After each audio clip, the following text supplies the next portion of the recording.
শসা আপেল কলা কাটার জন্য। দুটোই তো লোহা, কিন্তু দুটোই লোহা যদি পরশ পাথরের কাছে যায়, তাহলে পরশ পাথর কি কোনোদিন ভেবে দেখে আমি মন্দিরের লোহাকে সোনা করব, মাংস কাটার লোহাকে করব না?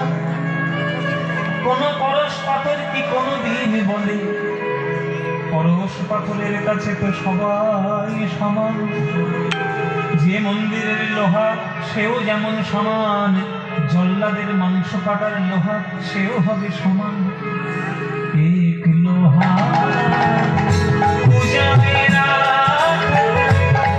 एक रहता याद के घर पर आरस के मन विधा नहीं होता है, आदर्श के मनो नाम होता, आरस के मन विधा नहीं होता है, आदर्श के मनो नाम होता।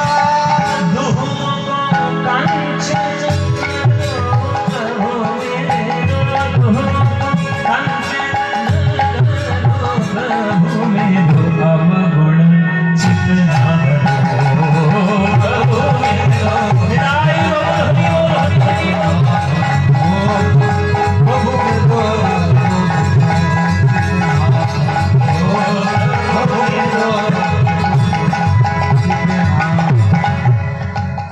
এই লাইনটা যেই গেয়েছে, বিবেকানন্দ উপরের ঘরের মধ্যে শোনা তো যাচ্ছে রে বাবা, গান শোনা তো যাচ্ছে না, এরা গানটা শুনে চমকে উঠেছে।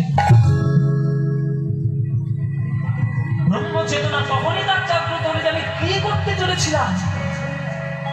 একটা পতিতা সমাজের চোখে হয়তো সে পতিতা, কিন্তু বাইজি, কিন্তু আমি তো সন্ন্যাসী।